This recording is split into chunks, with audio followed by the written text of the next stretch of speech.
live streaming is on. Yeah, and I think it might actually be live right now. Okay, so I guess we're gonna start. Okay, hi everybody. My name is Devin. A lot of my students call me Mr. Devin. I teach guitar here, as well as some other instruments. I do music and code. And today I'm here to ask Mr. Morgan some questions about his background, how he found MAP, and in particular, pick his brain about his ideas on the band that he started at MAP. Mr. Morgan, you've got the floor. Tell us a little bit about your background in music and teaching. Okay. I started my journey as a musician started in sixth grade, pretty much in my school band program. Chose saxophone, which is the instrument my dad played. Within a few years, got really into that. I connected with a community music school and a great jazz teacher there. And by high school, I was a like 100% band kid, and on the jazz track. I was very serious about that. I got into a really good got into a really good conservatory, and enrolled in that for jazz. Along the way, what was the thing that most interested you about jazz? It was a kind of a natural. It wasn't as if I had a sampler platter of a bunch of different options to choose from. I think my dad was actually a gigging musician. He was in a band and played. It was a blues band, but it was a very improvisational approach.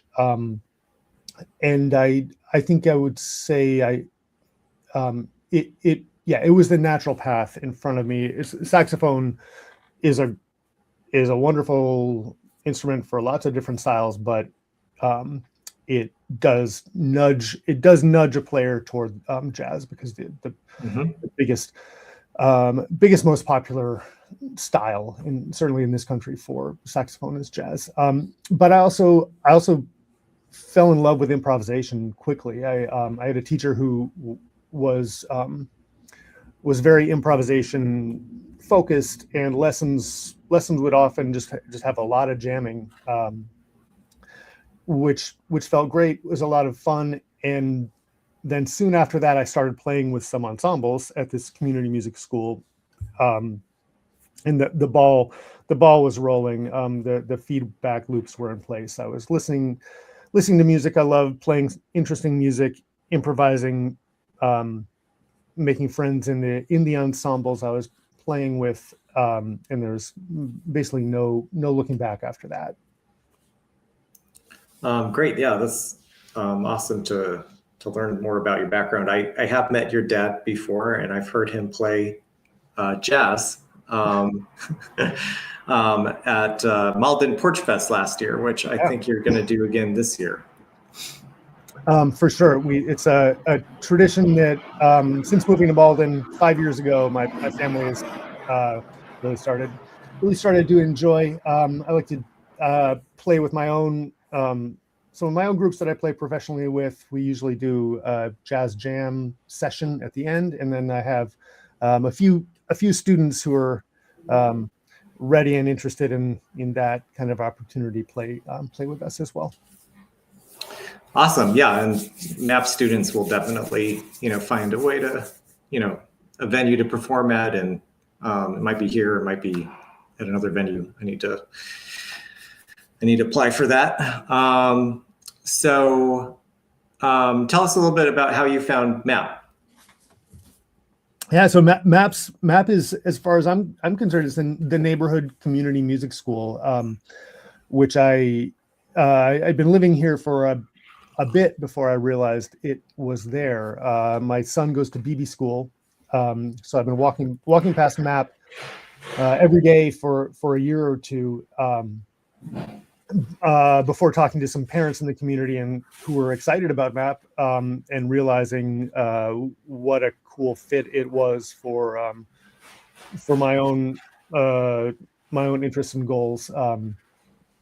I love the fact that it's a neighborhood and like very community oriented place. I'm really interested in investing in this particular community, and I love personally, I love the fact that I can walk there. I also love there's a lot of interesting ideas and interesting, exciting stuff that you all have got going on at MAP. The programming element is also resonates nicely with me. I have a long history with music and programming myself. It's not my current focus, but it's a lot of pieces. When I met you and when I got to know MAP, a bunch of pieces felt really right and familiar and exciting, and felt like a good part of my path forward. Awesome. So maybe we can find another time to, dig deeper into the computer programming aspect in music. But today's topic is you put together a band, right? Yeah. At MAP. You've also been teaching some private lessons, saxophone. You taught me a little bit of jazz over the summer. You taught somebody came in with harmonium. You taught him a little bit of the fundamentals of jazz. You've been teaching some piano classes. You're our group piano teacher on Monday, and then you're teaching for after school on Wednesdays. We've got something called Musical Explorers. And you studied Dalcroze this summer, so you've been busy. Yeah. I'm glad you mentioned the Dalcroze system or method. That's a big force in my development as a teacher, and I'm going for the full certification, so I'll be able to have something to hang on my wall.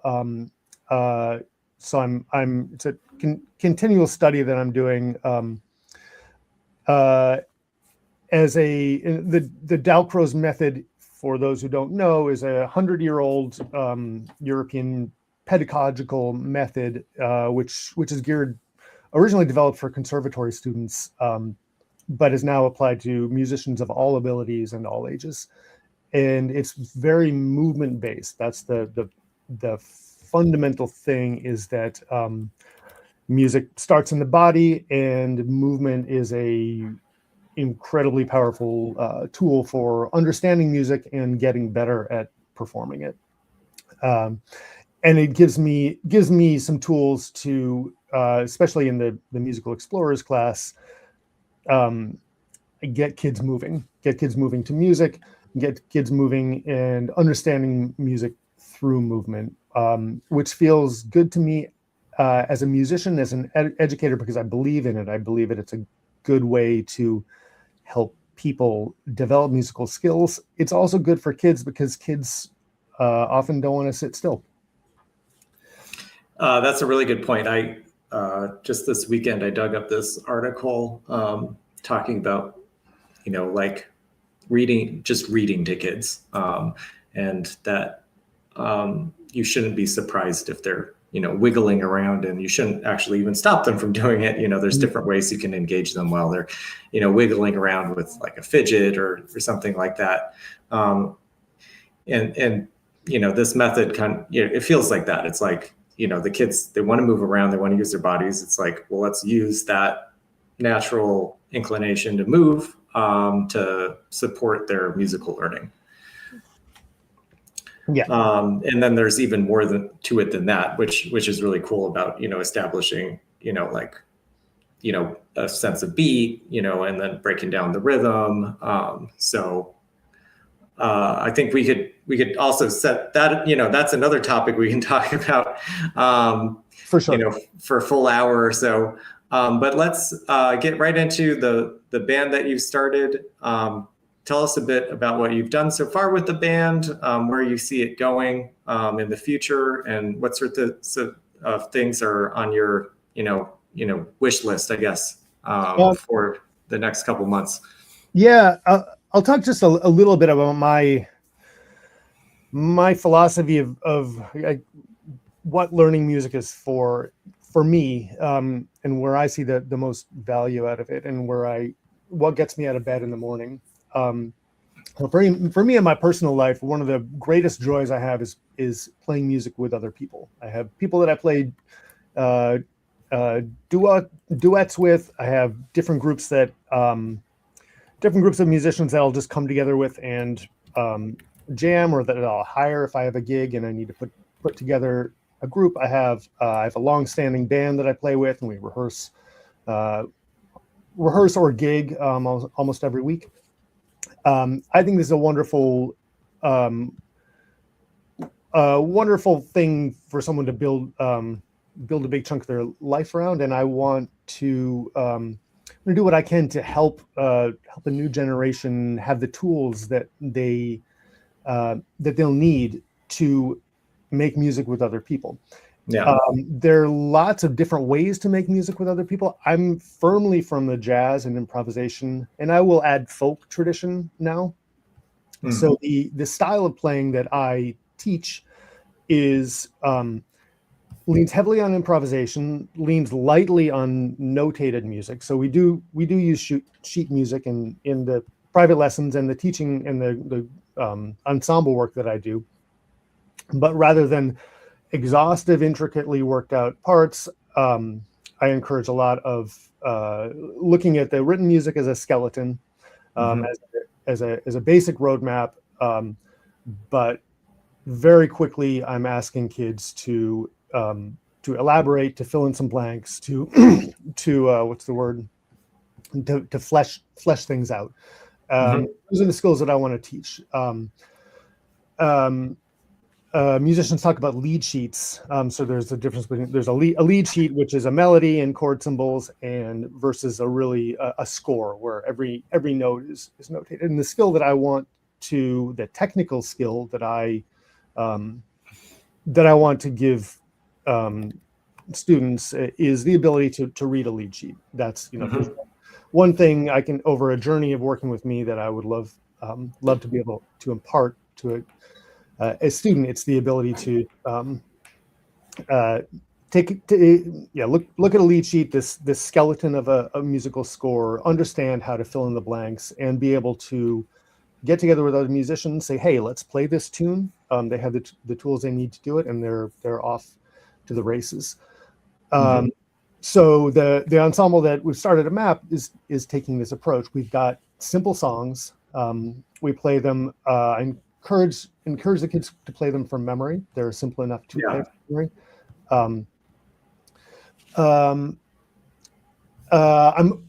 I'm very interested in choosing songs that are fun for kids to play. And rather than being firmly grounded in a repertoire or a tradition, stylistically, I'm looking for the kids to lead the way as much as possible. So I wouldn't say we're training jazz musicians, but there's a firm jazz background. Stylistically, we may be jazzy sometimes. We may play some video game songs. Absolutely. You've done Christmas songs. And then you have like a warm up, like New Orleans, style, kind of big, or not like a big band piece, but like a, what is it called? Brass band. Right. And that's another, there's a part of my experience, which I haven't really mentioned, which is I'm pretty involved in, and have been for 10 years or so, the honk scene, which is like a local brass band street brand scene. And there's a great community in the region of musicians who are playing brass instruments on the street in the manner I'm talking about. So there a lot of what they're doing is more loosely arranged stuff, and there's some great great beginner friendly songs from that world that I've brought into the map band, and it's been it's worked really. Actually, I'll play you one, play an example of that right now. While you're getting that ready, I just want to highlight, some things that I heard in what you were just saying about what you do with the kids. I think a lot of people think of music education as what you said, like reading, and reading is a part of like literacy, definitely. But I love how you have them, not just reading, but also creating, and that gives them this, it does a few things. I mean, one is someone who really knows the language doesn't just read, they speak, and they listen, right? They listen and they dialogue with others. And so the same thing is true with music. It's like, yeah, reading is an important part of this, but it's also important to figure out ways to like have an idea, right? And then, okay, how do I express that idea through my voice or through my instrument? And then how do I, listen to other people's ideas and, dialogue with them. And so, all of these things are really great because they check these boxes in terms of, a greater kind of literacy, which I think will take people, kind of even farther in their musical journey, or I guess with more latitude than, just kind of focusing on like one aspect of literacy. Yeah, I believe in that. That checks out. I'll bring a little snippet from my Dalcroze training. So the Dalcroze method is a very European classical.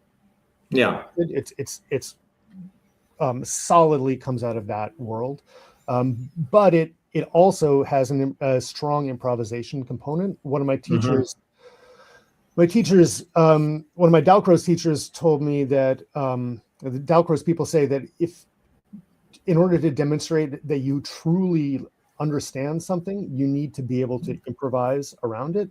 And this is a Dalcroze philosophy. So if you even in a classical style, if you can play something in a classical style and then have the ability to have the understanding and the ability to modify it a little bit, to mess around with it, then you're demonstrating a really deep understanding. And I would rather have students who can play a simple piece of music, but modify it, be able to get inside it, understand the skeleton and change it around, rather than a student who can play something fast and flashy, but in a static way and have no ability to reach inside the music and make it their own. Yeah, this reminds me, and I'll just insert one little vignette. What I loved about my teachers, but in particular, I'm thinking of Elliot Fisk, who I studied with classical guitar. The thing that kind of freaked me out, the first master class I had with him, I'm playing Bach. I was playing a prelude, a fairly complex prelude, one of his later pieces. And I start playing it and he starts accompanying. And I was like, and Bach is very complex, very rich, harmonically.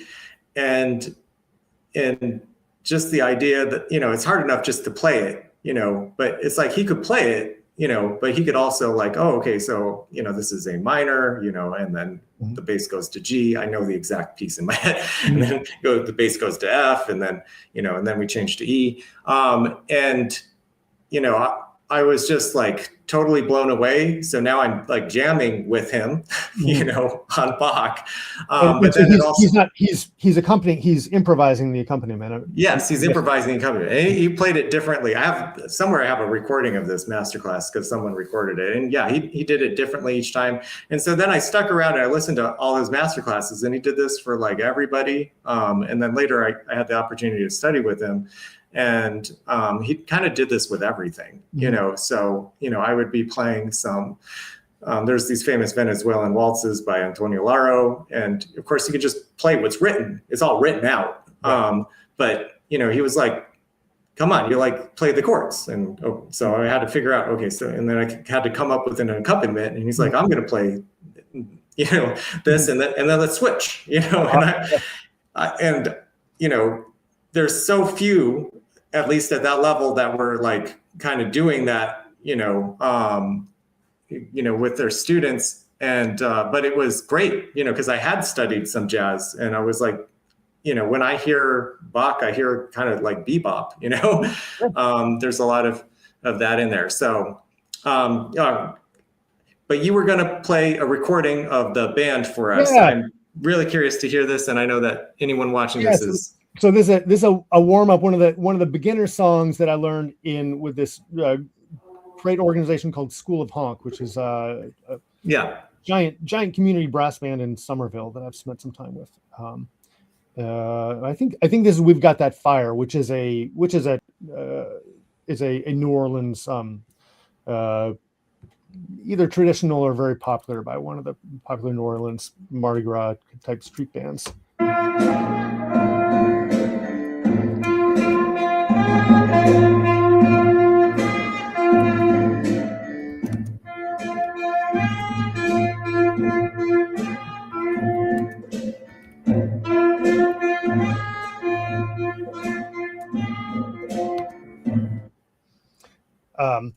That's what makes me smile about that video is I took that video just as I was walking in the door. So the kids had already set up, gotten to their instruments, and just started playing on their own, which I'm like, yes, my desire is to teach myself out of a job. I love the idea of getting myself out of the picture, giving these kids what they need to do so they can self-start and do this stuff on their own. And that happened that day. I was pretty happy about it. That's great. So they've got this like self-motivation from just having worked on this with you. And that's really great to hear. So that's a little bit of where they're at right now. Do you have any other recordings, or do you want to go into? I don't have one handy. Okay. So, and then they did play, over the winter break, the winter showcase. I remember like Jingle Bells, and they jammed on that. That was cool. A couple of stuff, just like we were talking about repertoire. We're having fun. La Cucaracha. That's a popular one with the kids now. We're doing When the Saints Go Marching In, another great New Orleans tune. We're doing a classic jazz blues called Bag's Groove. We started doing what's that classic rhythmic song? I'm blanking out of the name. Sweet Dreams. We took that out last night, which is a song that kids these days all remember. We had fun playing that last rehearsal. We'll probably. Oh yeah, that's great. And so this is where they're at now. But this is all kind of part of this bigger vision that you have for our community group here. Yeah, so tell us about the dream. Yeah, the dream. The dream is this band is a little kernel of a little glowing ember of motivated students who come out of my private studio and yours and from other teachers around and self-starter kids who are self-taught. That the band grows with the musicians. So we've got middle school musicians who are all beginners now. I think there's some great potential for a few more musicians to come in, get the sound bigger, for over some years for this to be a place where kids can truly learn the skills that I'm talking about. And I see this as the dream then is for them to be able to graduate playing playing the simpler music that we're doing, which is sort of middle school jazz-ish music, for them to be able to graduate to a more advanced ensemble, perhaps one that I'm running, perhaps one in the area in Malden or in a neighboring town. Also for them to start their own thing. That's part of the dream, is that kids get the skills, learn how to play together, learn to keep a beat, learn to understand where they are in a form, learn to start and stop a song, and for them to be in a position where they can start their own band, if they so desire. Great. I think you opened up an important topic that some people might have a question about. Talked a little bit about, what kind of skills someone might have when they start. You mentioned like self-starter, but if you could tell us a little bit more about, what, skills someone would need to have, some prerequisites in order to join the band. So we need people with a basic proficiency on an instrument, which means, off the top of my head, they should know the notes in the C major scale, perhaps another few scales. They should be on some learning path with an instrument. So that probably means they're taking private lessons or have taken private lessons, or they're regularly working on their own to develop musical skills. It's not they need to be developing their musical skills in general outside of just this band. Yeah, and they may or may not have had some experience with improvisation before, right? Yeah, probably not. Most music lessons don't start with improvisation, and so we're and most of the kids are a little shy with improvisation, so we bring them in gently to that. Yeah. We had a good so like a little aside on how I'm doing improvisation. We had a successful improvisation session a couple weeks ago where we just took turns playing the melody for La Cucaracha, little bits of it. But I said, okay, you're going to play the melody. We're going to take turns playing part of the melody, but we're going to embellish it a little bit. We're going to play it differently from how it's written on the page, and that's improvisation. And so that's the kind of baby steps which can get a new musician and a new improviser on the road to completely making up their own melody. Yeah. So you have some, kind of like techniques as an educator to, bring people into, expression, right? Having different, they can start with, okay, let's play the melody. Let's play it a little bit differently. Let's maybe learn the chords and play around with the chords. That's what I'm hearing in what you just said. Mm-hmm. Yeah. For sure. You're mentioning chords. That's another thing when we talk about the lead sheet and the jazz type approach with the piano players, keyboard instruments in the ensemble. I'm asking them to switch between playing the melody and playing the chords. I'll say, okay, play the chord in this simple rhythm, and now, okay, we're going to do this again. Play the same chord, but make up your own rhythm. So just stretching them, giving them little gentle stretches into creating their own interpretation of the music. Awesome. And what ages are you looking for this? It's, I think, late grade school to middle school. So I think probably starting at 5th grade. Generally, that's not a hard. I wouldn't say that's a strict so like ages 8, 9, 10. If someone's like really doing well, maybe the younger side, but mainly just like the lowest would be like 9 or 10. Yeah. And then up to like 13, 14? Yeah, I think, I mean, I think up through eighth grade could could work out fine.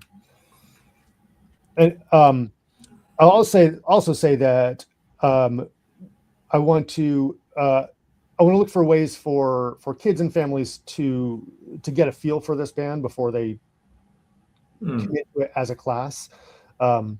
So certainly come in and have a kid come and sit in with the band, and then we'll all see how it feels. We don't need to just figure it out on paper. I think just actually being there in person, seeing if it feels like a good fit for everyone is that's an important part of the process of building this group. Yeah, that's a really great point. That, if you have like a hesitation, like you're not sure if this is really going to be a right fit, not sure if, for whatever reason that, this would work out or not, you can just drop in. So you can like contact us. You could send an email to info@mapflc.com. You could fill out the contact form on our website. You could reach out to us through social media, or give us a call, and just let us know that you're interested in trying out the band, and you can drop in. Yeah, absolutely. This is there. We only started this fall, so we're less than a year in, and realistically, it takes some time to build this sort of thing from nothing, and the personal being able to